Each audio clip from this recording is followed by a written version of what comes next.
natay isgutan karon igsuon ang kinabuhi ni Abraham.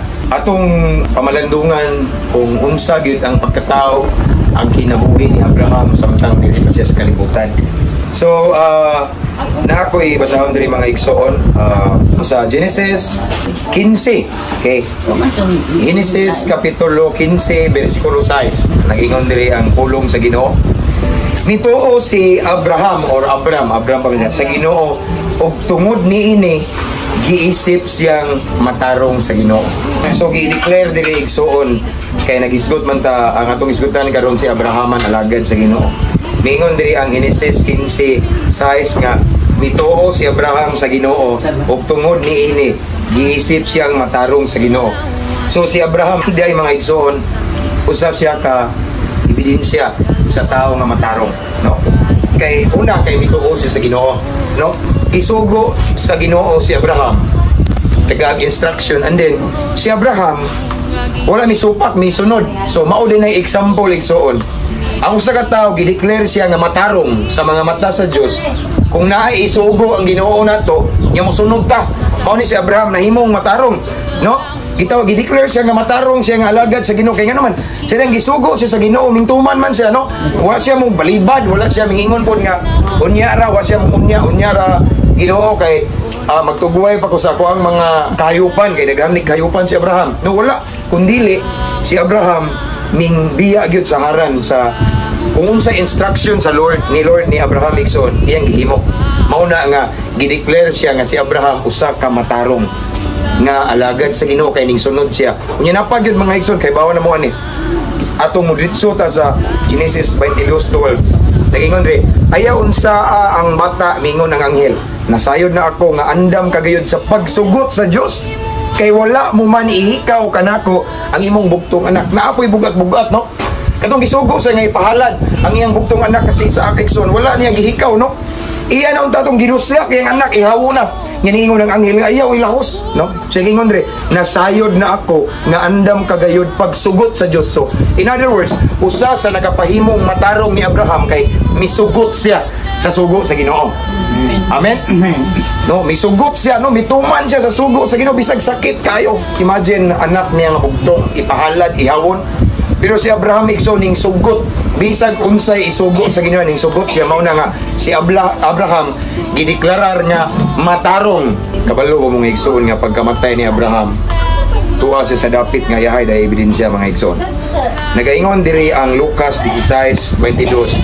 Unya namatay si Lazaro o gidala sa mga anghel na anghel nga ngadto sa kiliran ni Abraham. Tanawa asa paingon si Abraham ang katong matarong si Abraham nga masinugtanon sa Dios, si Abraham nga may nadlokon sa Dios, si Abraham nga ning sugot sa sugo sa Ginoo bisag lisod kayo dara sa dapit nga yahay kauban atong taong kabos nga si Lazaro.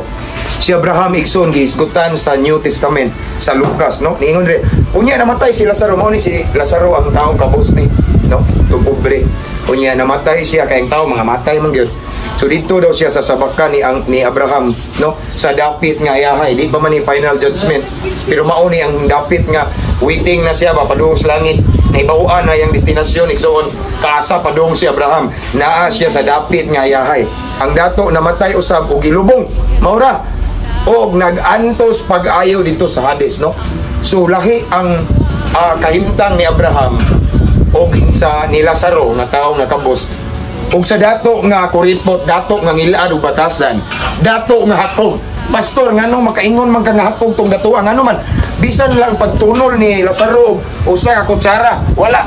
So ang gikaon ni Lazaro mga mumura, mga mumo dito nya ang mga kabahong ni Lazaro igsoon gitilapan sa iro, no? Way kaluoy ang taong dato igsoon, dato manunta na ikatabang pero walay kaluoy sa mga kabos. Mauna nga namatay ang taong dato. Mo ni giingon igsoon nga bisan magbanig patag kwarta ning kalibutan dili na kapalit og kinabuhing walay katapusan. Amen. Bisan magbanig patag kwarta pila pa ka trillion billion sa tong kwarta sa bangko igsoon di na makapalit og kaluwasan ug ang langit di na to mapalit og kwarta, no? Kinahanglan na agitay kahadlok sa Ginoo. Kinahanglan samtang buhi patang naglakaw ta nga naay nga naglakaw ta nga ning sunod sa sugo sa Ginoo. Kinahanglan naglakaw ta nga matarong sama sa gibuhat ni Abraham igsuon.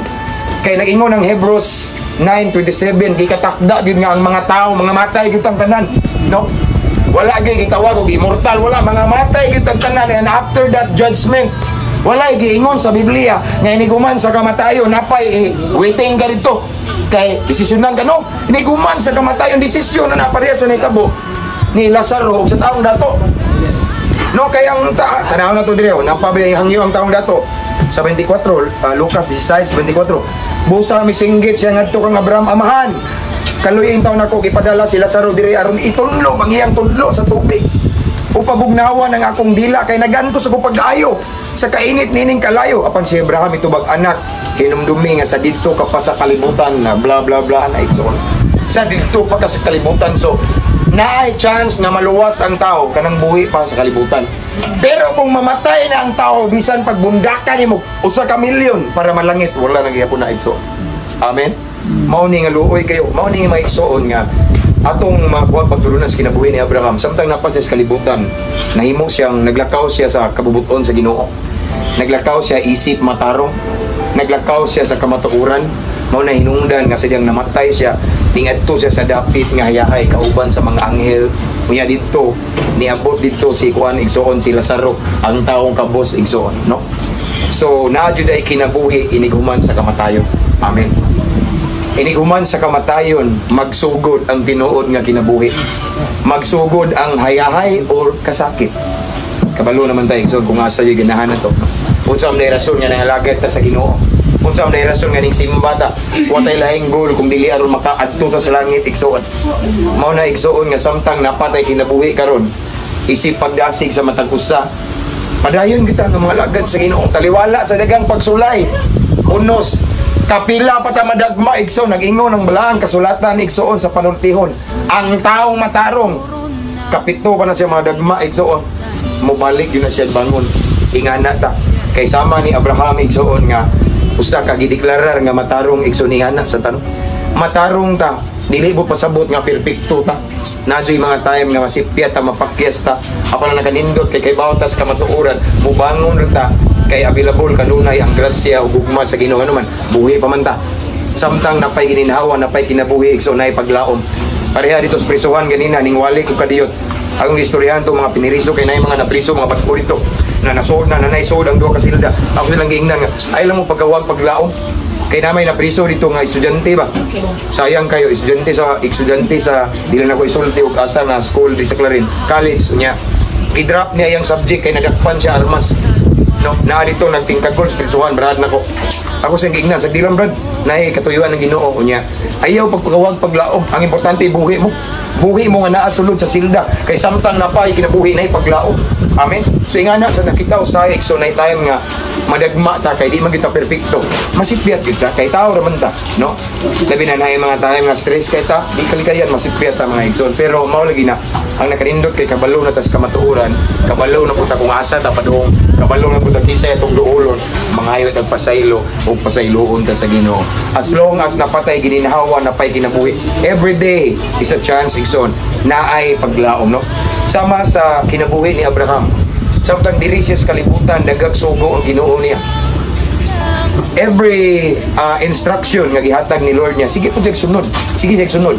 Yan abot ang kamatayon na atong nakita sa New Testament igsoon nga si Abraham naa sa dapit nga hayahay. Amen. So kung kita po di ay samtang buhi pa ta karon, magkinabuhi tang matarong, kabalo na ta kung asa ta padung igsoon. Inigabot sa kamatayon, kabalo na ta kung asa ta padung. Hebrews 9:27, di kuman sa kamatayon, diha na magsugod igsoon kung asa ka padung. No, kunya wala na chance igsoon. Mao na giingon nga samtang buhi pa ta, mao na gid niyang time maninuod ta. Labi na katong mga naadiri nga mga senior na no, mao na pinalamian nga maninuod ta kay murag dul-duol na pero di man tawa man ta manunguan na no, pero kung kumpara sa mga bata-bata murag dul-duol na ang atong kadaugan. Amen. Mao ginay tinuod nga kadaugan kay matud pa ng uban ngani wa pa may siguro kuno adto jud na makita sa finishing line kay na may uban di mo lahutay, di ba? Mao na nga akong pagdasi kay nato mga igsoon natong tanan, apil ko nga mula hutay kita uban sa tabang sa Ginoo. Amen. Aning pagpangalagad sa Ginoo di sayon kay daghan kay mga unos, kay mga problema kay wa man jud nangalagad sa Ginoo nga yahay. Daghang mga tentasyon, daghang mga sitwasyon nga makapa-discourage nato pero mao lang ni akong ikabili ninyo igsoon Ayaw tanawa ang sitwasyon, tanawa ang Ginoo nga nagpaabot na to sa unahan. Kaysa katapusan, at the end of the day, way laing musugat na to dito sa finishing line ang Ginoo. Dili ng mga marites atong palibot, katong mga sigig, mga chismosa, katong mga libakiro. Dili man babayaran ng mga naman po yung mga laki nga libakiro. Mga maritos, masiguro tawagan na nila. No? Ayaw na sila tanawa na igsoon kay basin. Kana may makaimpirno na to. Miingon ng balaang kasuratan, Hebrehanon 12:2, itutok lang kanunay na to atong mata sa Ginoo. Ang Ginoo man itong gilagaran, dili atong tao, dili atong bana, atong asawa, atong mga anak, or kinsa man diha. No? Ang Ginoo gid atong tanawon. Way laing mo baro sa katapusan ng atong hingbit nga relasyon sa Ginoo nga may maghatod nato sa kinabuhing walay katapusan, kauban ni Abraham igsoon ug sa uban nga mga balaan, mga santos igsoon. Amen.